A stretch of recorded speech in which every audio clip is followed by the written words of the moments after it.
There's a man named Scott who for many years every summer would run a baseball camp. And it would be from 9 a.m. to 3 p.m.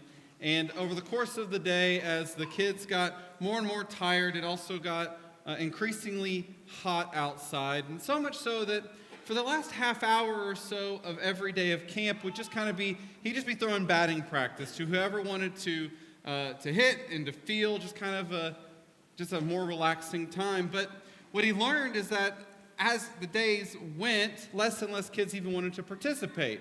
They would seek out the shade of the dugout, but he would stand out there faithfully until 3 o'clock.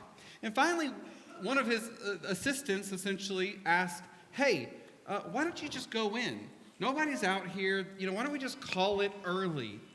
And he looked at his assistant and he said, they sign up to practice baseball from 9 to 3 p.m. We're going to be out here until 3 p.m. We will do what we said we'll do. If you have your Bible, I want to ask you to turn over to Matthew chapter 5 today, and we're going to learn what Jesus has for us in terms of when we say we'll do something, what does Jesus expect of us? I want to welcome you again to Crosspoint. My name is Cale Corright, the preaching minister here, and this whole year we've been in the Sermon on the Mount, and one of the reasons we have been is because our mission here is to make and grow disciples of Christ. This is our desire for you, is that in everything we do is that you are growing in your discipleship. And maybe today you've never accepted the invitation into the kingdom. Maybe today this is your first time in a church. And our hope for you is that you would become a disciple, a follower of Jesus. That's what we are here for. And so for me, there is no better place to anchor yourself than in the Sermon on the Mount. No better set of teachings to imprint on your heart than these teachings. And so this is where we've been. And so one of the things we need to recognize that this is a genius teaching that's given to us. And so much so that not only do Christians recognize this, but pretty much people worldwide have always recognized this teaching for what it is. It is a master teaching. And even the way that Jesus sets it up. For instance, the center of the Sermon on the Mount is the Lord's Prayer. So everything kind of works to it and then flows from it. That at the center of what he wants for us to teach us is found in this prayer. And so, now don't do the math thing and go and calculate the verses and stuff, because that's not going to work out for you. What I mean by the center is that the subjects he teaches on, this is the center of the sermon. So before that, we've been in what we call the 6 case studies, the 6 antitheses, where Jesus says, you've heard it said, but I say to you. Last week we finished up the first triad of the 6. They're themed, 2 themes there. Now you'll notice that if you are following along diligently that we did murder, we did adultery, but we kind of skipped over divorce, and not because it's not an important teaching, but just because we did. And so in this first triad, what you see here is that Jesus wants to tell us, to teach us how it is that we treat other people. It's not enough not to murder someone, but he wants us to deal with our anger, the thing that breaks relationships. It's great not to commit adultery, but Jesus wants to go to the heart of that. And he wants us to take even lust seriously because of how that impacts other people. And even divorce in a culture that the power dynamics are way swayed to men that can just kind of throw off their wives if they want. They can just give them a certificate of divorce. That Jesus doesn't want us to treat people like that. So that whole triad is about our relationships with each other, how we'll relate to one another. Well, moving from there, starting today, we're going to do oaths, and next week, oaths and vows. Next week, we'll have his teaching on an eye for an eye, about whether or not how we get revenge. And then beyond that, he'll push even further into how we think about our enemies. And so in this, you might talk about it how we use people, how we consider other people, especially when they maybe aren't doing what we want them to do. Maybe we could talk about it in terms of coercion. how we can try to control people or not. When we're at odds with other people, what does Jesus have for us in that? So today we'll start there in verse 33. Jesus says, "Again, you have heard that it was said to the people long ago, 'Do not break an oath, but fulfill to the Lord the vows you have made.' But I tell you, do not swear an oath at all, either by heaven, for it's God's throne, or by the earth, for it's his footstool, or by Jerusalem, for it's the city of the great king. Do not swear by your head, for you cannot make even one hair white or black. All you need to say is simply yes or no. Anything beyond it comes from the evil one." So Jesus here, in all the other instances, he is pointing to an Old Testament passage that you and I could easily go look up, and he will say, "You've heard it said, but I'll say to you." But in this case, he's not pointing to one Old Testament passage, but he's kind of putting together three. Jesus knows his Bible. And so he's taking these three statements that kind of make sense together. He's putting them together for us. Now, if you were going to literally translate it, Jesus would say something like, "Let your yes, yes, and your no, no." It's just very simple. Let your yes be yes and your no be no. You've probably heard that statement before. Whether you grew up in church or not, people use that. Let your yes be yes and your no be no. As a way to ask people to be honest, to be truthful, to do what they say that they'll do. So just to kind of understand where Jesus is coming from today, I want to give you a little definitions, I guess. He uses vows and oaths, and oftentimes we use those interchangeably.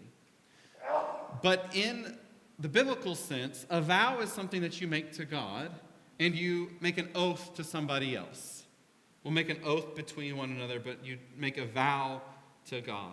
Again, we might use those interchangeably, and often because we kind of, in both instances, invoke the name of God, but they are seen a little bit differently in the biblical sense. So this is one of those passages that when the audience heard it, they might have heard it in a different way than you and I would hear it. At least there's layers to what they would hear and some nuance. And so now that you've heard it, what I want to do is I want to go back and kind of explain a few things that they might have heard in their day and age. So the first is this. In the Ten Commandments, you read this in Exodus chapter 20. "You shall not misuse the name of the Lord your God. For the Lord will not hold anyone guiltless who misuses his name." So this is an important teaching, especially for ancient Israelites. They would not misuse God's name. In fact, they will come up with other names in order to not misuse that name. Because for them, ultimately, it's better to be safe than sorry. You probably do some things in your life where you'd rather be safe than sorry. And let me give you a terrible example. So when I was 17, I got involved in a fender bender, going about 25 miles an hour, and, that still cost me a bunch of money. Well, I've been driving now for over 20 years. That's the only traffic accident I've been involved with. But you know what? I wear my seatbelt each and every time, even though the math says that I'm doing pretty good, right? Why? Well, I'd rather be safe than sorry, Ultimately, wear your seatbelt, okay? Your parents want you to know that. So here, the people of God, they don't even want to use God's name, so they create other things. Now, when you take Hebrew, or when you try to read it, what you realize, the first thing is that they write backwards. They write right to left, which makes class very difficult for those of us who read the other way. And not only that, in your ancient manuscripts, there would not even be spaces between the words, which is also very difficult for us to read. Except, in many manuscripts, you would find blanks throughout the passage.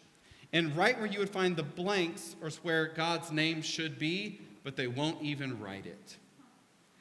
Out of reverence for God, they won't even write his name down. You could write the story of Exodus, when Moses is standing at the burning bush, and God is telling him, "Go back to my people, lead them out of Egypt." And he says, "Who do I say sent me?" And it's in that moment they get God's name. Well, when those scribes wrote that down, they did not write God's name, because they've heard this teaching. And they said, "You know what? We won't write it down. We won't even say it."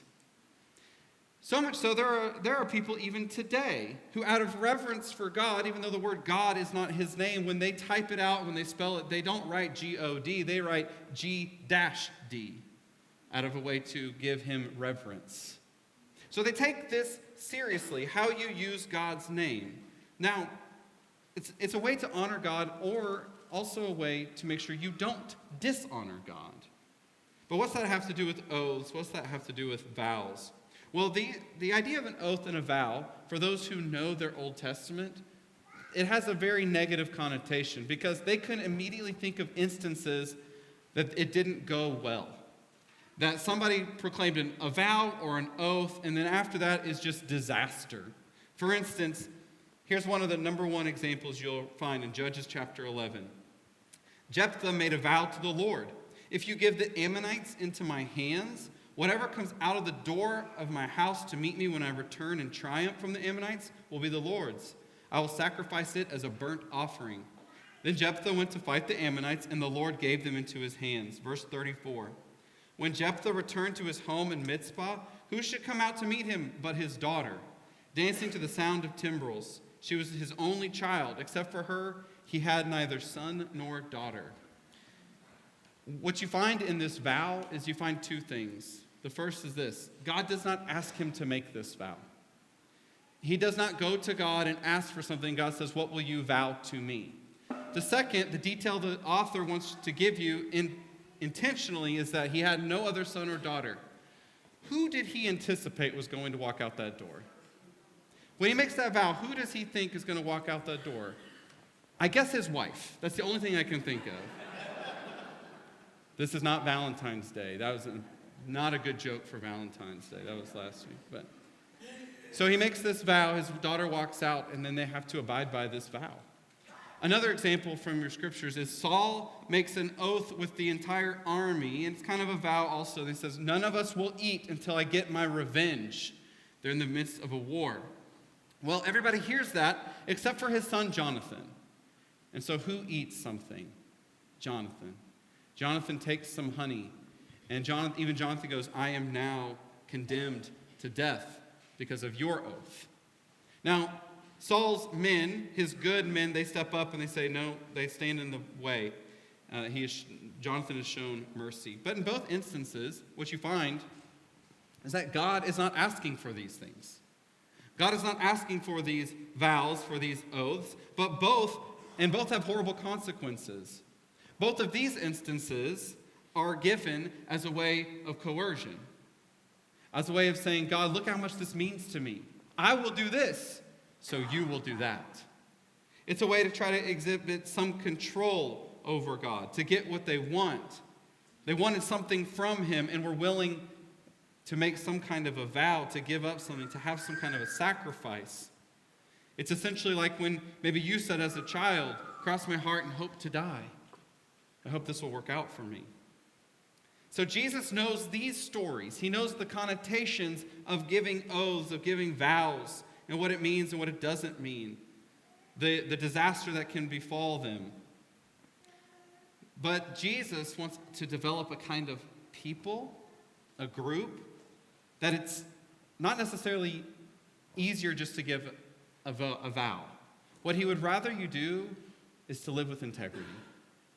Jesus will circle back to this teaching in Matthew chapter 23. In Matthew chapter 23, he gives his 7 woes to the teachers of the law, to the Pharisees. And in that teaching, he says this: "Woe to you, blind guides! You say, if anyone swears by the temple, it means nothing. But if anyone who swears by the gold on the temple is bound by that oath. You blind fools, which is greater, the gold or the temple that makes the gold sacred? You also say, if anyone swears by the altar, it means nothing, but anyone who swears by the gift on the altar is bound by that oath. You blind men, which is greater, the gift or the altar that makes the gift sacred? Therefore, anyone who swears by the altar swears by it and by everything on it. And who swears by the temple swears by it and the one who dwells in it. And anyone who swears by heaven swears by God's throne and the one who sits on it." Jesus is reminding them here that they did not catch the first teaching. And what he's essentially saying here is, look at how silly this this construction is that you've built here. Look at how silly the way that you are doing things. You won't swear by the temple, you'll swear by the gold on the temple. And he knows something. He knows that they won't swear by the temple because they think that might misuse God's name. They won't swear by the altar because they're afraid. They have a deep reverence for God, so they'll swear by the sacrifice on it. Jesus is just taking it to its logical conclusion. If you're going to try to do these things, God sees right through that. You might as well swear by God himself. But he knows that they won't do that. He's not actually suggesting they do that. He's asking them, stop being these kind of people. Stop trying to look for a loophole. Stop trying to live without integrity and saying instead, look at how serious I am. This is teaching as Jesus is going to move to, again, how we treat other people, especially when we're at odds. When you have something that I want. When I need you to do something for me. When you want me to do something for you. Jesus says, will we live with honesty and goodwill towards others? Will we be like those he talks about in the Beatitudes? Will we be merciful as we're shown mercy? Will we be peacemakers? As I said before, this matters because Jesus is trying to form us into a type of people, into a certain kind of community. He doesn't want us to just be like any other club out there. He doesn't want us to be like any other group of people. This is not just the church's version of the PTA. He wants us to be a different kind of people. He wants us to live with honesty, with integrity. What he doesn't want us to do is to try and find these loopholes, living as if our fingers are crossed behind our back. He wants us to be able to trust one another. Church, if we have to go to the lengths to say, here is the oath that I'm willing to make. I swear it by my grandmother's grave. Something is wrong in our relationship. If we have to go to these lengths to ensure that we can trust each other, then we already have a problem. Ultimately, that's what I think Jesus is trying to tell us. He doesn't want us to speak as a way to bolster our integrity. He wants us to just live with integrity. He doesn't want us to go to say some crazy, outlandish things. He wants us to just do what we say we'll do. Over and over again, we should reaffirm people our integrity, our trustworthiness, by how we live, by how we follow through. Now, the worst example of this is the Pharisees, and that's why he speaks out against them in Matthew chapter 23, is because they do like what he sees Satan do. And what I mean by that is, if you notice in the original teaching, he says, let your yes be yes and your no be no. Anything beyond that is the work of the evil one. Have you noticed that in the scene in the garden, that Satan does not come across as all of the, antagonists from every movie? He's not just outright evil. He's not just the big bad guy, the enemy. But what the snake does is the snake takes God's words and just slightly twists them. Takes the words of God, and rather than giving them honestly to Adam and Eve, it twists them. And that's what Jesus is saying.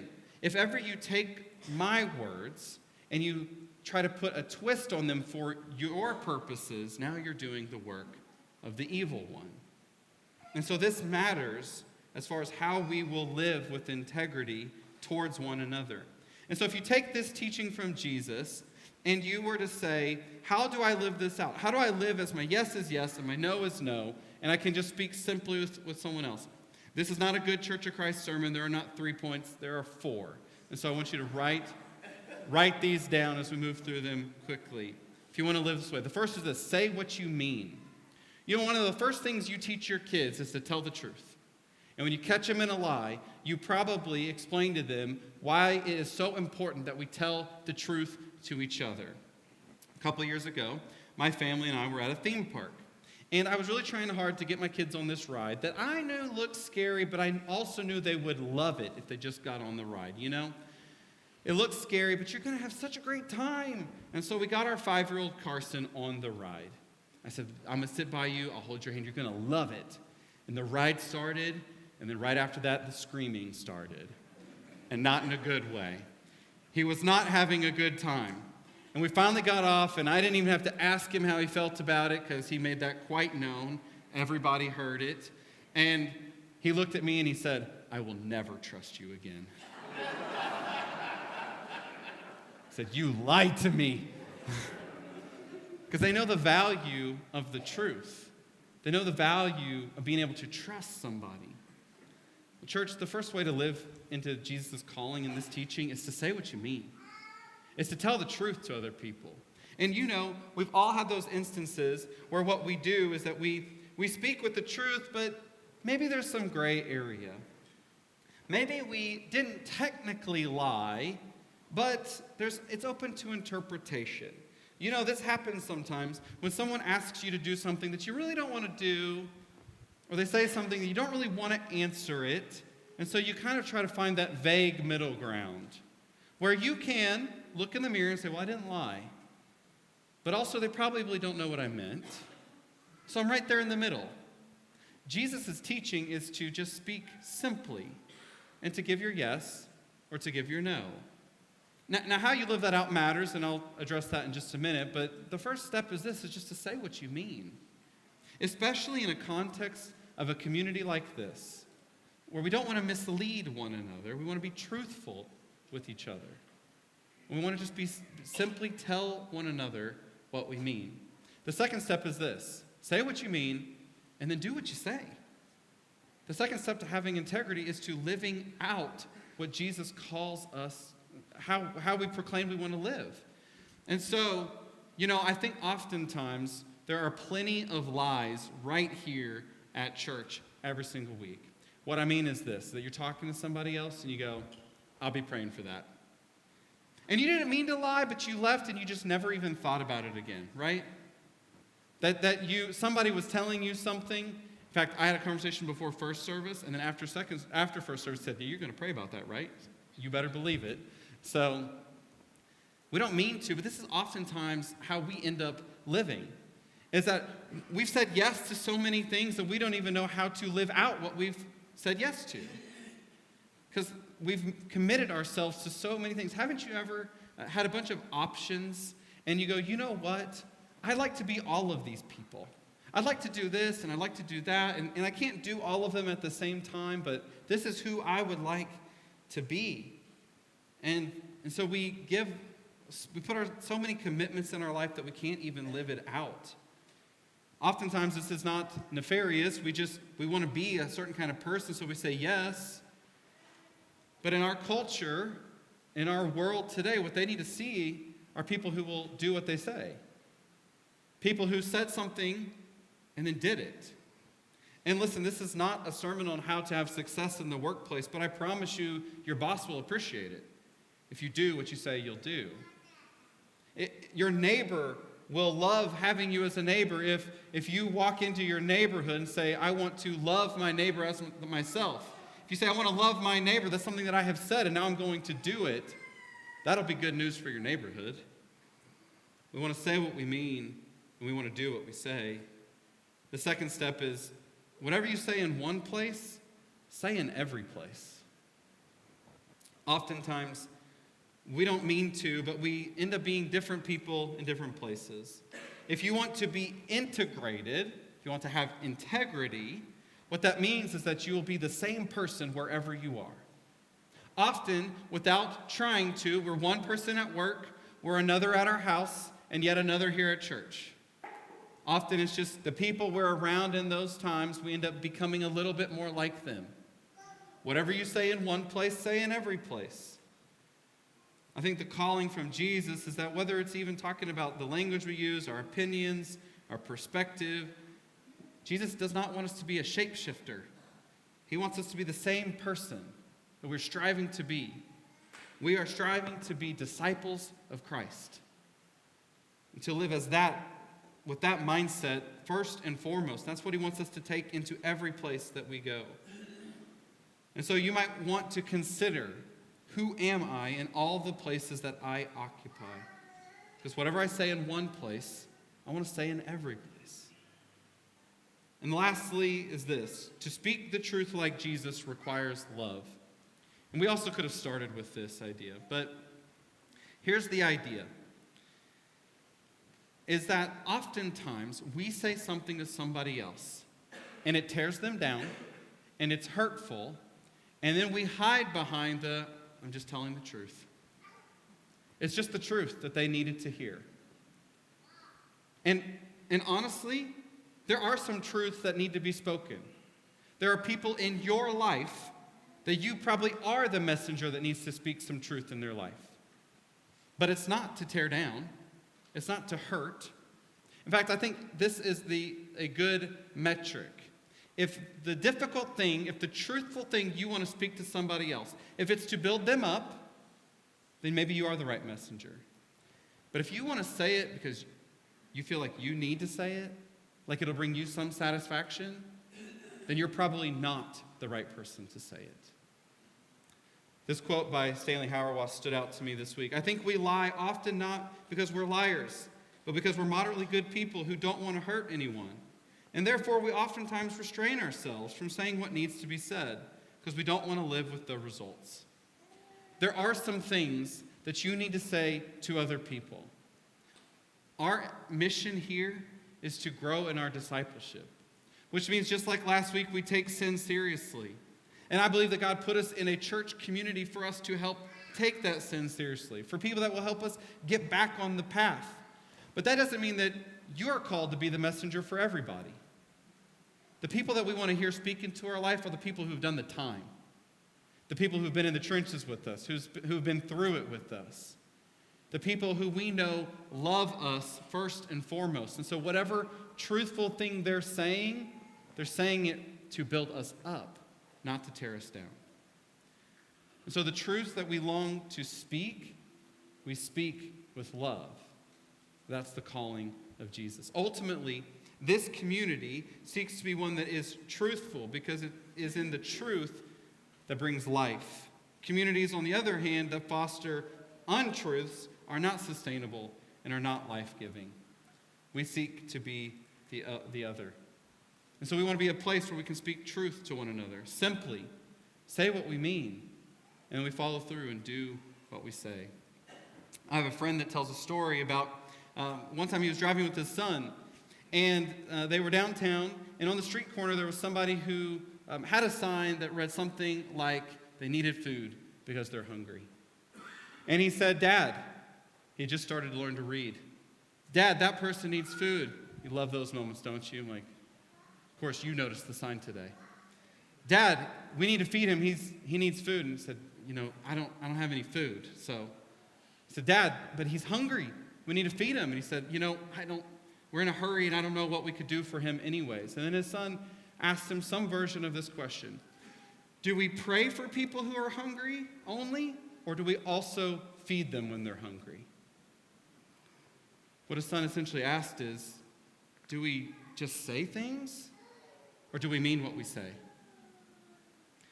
The teaching, the calling from Jesus is to simply tell the truth to each other, to ourselves, to let our yes be yes and our no be no.